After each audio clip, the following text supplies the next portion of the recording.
with another video this week. Hope everyone has had a great week. I myself have been having a pretty good week. It's been relaxing after quite a hectic week last week and weekend with family visiting and birthday parties and all kinds of fun activities. But yeah, I was pretty beat come Sunday night. Made sure to get some good sleep. And but this week has been a little bit more low key, which has been nice to recover from this past weekend. Today, I want to talk a little bit about something I was reading a pretty good article in this month's, I guess it's not I want to say magazine, but it's not a magazine, it's a virtual magazine. I believe MASS stands for Monthly Applications of Strength Sports. It's put out by a number of great researchers. Typically, it has a lot to do with strength-related activities, but they also have great articles around health and just sometimes around cardiovascular fitness and those types of things too. And I was actually reading an article that wasn't particularly about strength, but it was instead about do you need to worry about all the various different levels of intensity when it comes to cardio. So you've probably been hearing a lot about things like zone 2 and VO2 max and how to optimize your VO2 max and where things like walking fits into that and why you need to be doing X amount of minutes of zone 2 or low intensity cardio and how you should be doing some high intensity cardio. And frankly, it becomes quite overwhelming if you're just average person just saying, I just want to be healthy, tell me what to do. And for those people, which is the vast majority of people, we start to talk about VO2 max and different intensity zones and how much of each zone you need to be doing every week. And then you layer that on top of all the various nutrition challenges and obviously that we need to be doing some type of resistance training and strength work as well. And you're like, holy crap, this is just really a lot of stuff to do. The article in this month's edition of MASS was basically making the case that for the vast majority of people, they should just worry about getting their 8 to 10,000 steps a day, or the equivalent of 150 minutes of moderate to vigorous activity a week that's recommended by the various health organizations out there, that they're going to reap the majority of the benefits from just doing that instead. I think that I generally agree with that, honestly. You might be surprised by that because I write and talk a lot about things like zone 2 and VO2 max, and I've written a lot of articles about that stuff and how to fit that into your training schedule. And so you can go back and listen to and watch and read about those various topics if you want to be more details about that. But I also agree that for the vast majority of people, they're just not doing any activity at all. And so it's very similar to the nutrition conversation where we can talk about all these different fancy diets, keto, carnivore, intermittent fasting, you should eat this food, but not that food. And it gets very complicated, and meal timing and exact macronutrient amounts and all this fun stuff. And again, I'm just as guilty as talking about all these things as the next person. But at the end of the day, if someone's just asking me what they need to do to be healthy, from a nutrition point of view, my overall philosophy is just eat whole foods. If it doesn't come in a package or has a label on it, it's a fruit, vegetable, animal product, that type of stuff, and you eat it and you don't worry about anything else, for almost every single person, they follow that rule, their nutrition is going to improve drastically because they're consuming a lot of processed foods. And yeah, I mean, that's going to get you so far.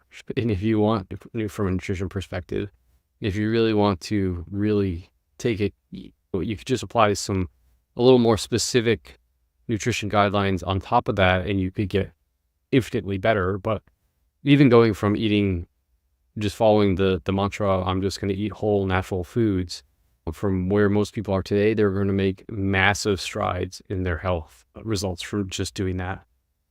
And so this is just as applicable, the same type of thing is applicable to the fitness and exercise point of view.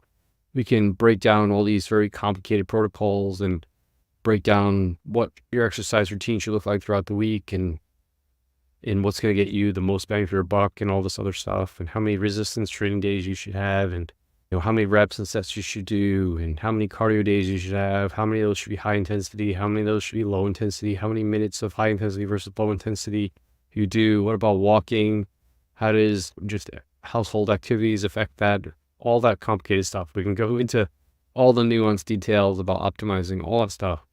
But when you're talking to the average person, they're just not doing anything at all. They're not resistance training. They're not walking. They're not running. They're not doing zone 2, zone 5, high intensity intervals. They're not worried about their VO2 max, etc. And so if we just told these people who are just getting started with their health, just strive to get 8 to 10,000 steps every day, you're going to see a huge benefit in their health. And even that is going to be quite challenging for people. Honestly, that amount of movement in today's society can be very hard for people if they have a desk job and have kids and have busy lives. They're going to have to work pretty hard to build up to that 8 to 10,000 steps. And for some people who have a lot of weight to lose, or they haven't been moving for a long period of time, walking might be their zone 2, which might be why it's so effective for the average person. That, was not addressed in this article. They weren't looking at intensity per se. The zone 2 intensity for someone who hasn't been exercising for several years and is overweight might be walking, but for me, walking is like zone 1, and I could walk all day long. And so the intensity, the impact of walking on my health versus the impact of walking on someone who isn't as active or as cardiovascular fit as me is going to be completely different. And so it might just be that the fact that walking is putting someone into that zone 2 or above, maybe if they hit a hill or have a long incline to go up, that type of thing, might be putting them up into zone 2 or above, is actually the real reason, but they didn't dive into that into this research paper, and it's certainly a valid issue to take with the recommendation.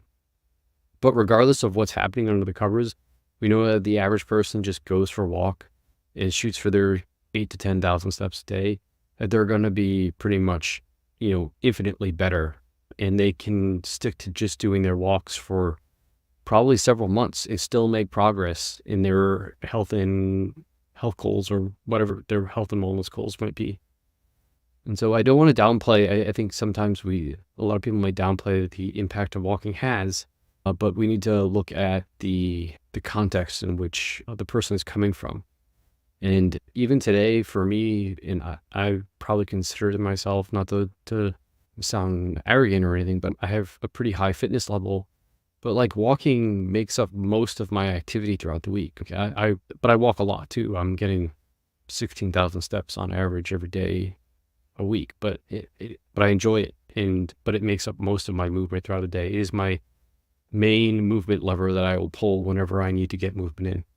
And so I think that actually has an impact for me as well. Still, I have to have a higher threshold for it, but it's still impactful for me. So I think I think if we want to get caught up in the nuance of moving beyond just walking every day, I think that's fine. I think it can be useful for some people, but for the majority of people, they're going to get a huge amount of benefits in just plain old walking, getting their 8 to 10,000 steps a day.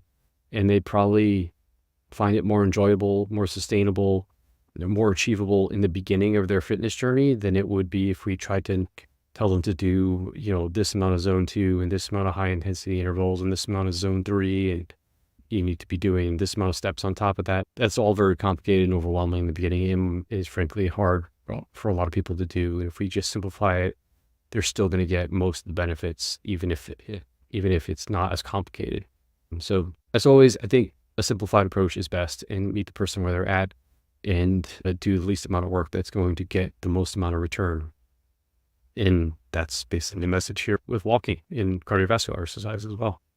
So I hope you found that interesting, maybe contrary to what I normally put out, but that's how important I think walking is and how impactful I think it can be for everyone, especially for those who are just starting out in their fitness journey. So get out there, get your steps in, and enjoy some time outside in nature, walk with friends and family, and get yourself away from the TV, the computer screen, the phone, put on a good audiobook or a podcast or something like that and just enjoy your time walking and be healthier for it. So I do have some spots open for one-on-one coaching if you're interested in getting some help dialing in your cardiovascular fitness, whether it's just starting out walking or doing something more specific, whether you want to run a marathon or half marathon or do some type of race or just improve your VO2 max. Please reach out to me. I do have some spots for one-on-one coaching available. You can go to my website at rjbhealth.coach.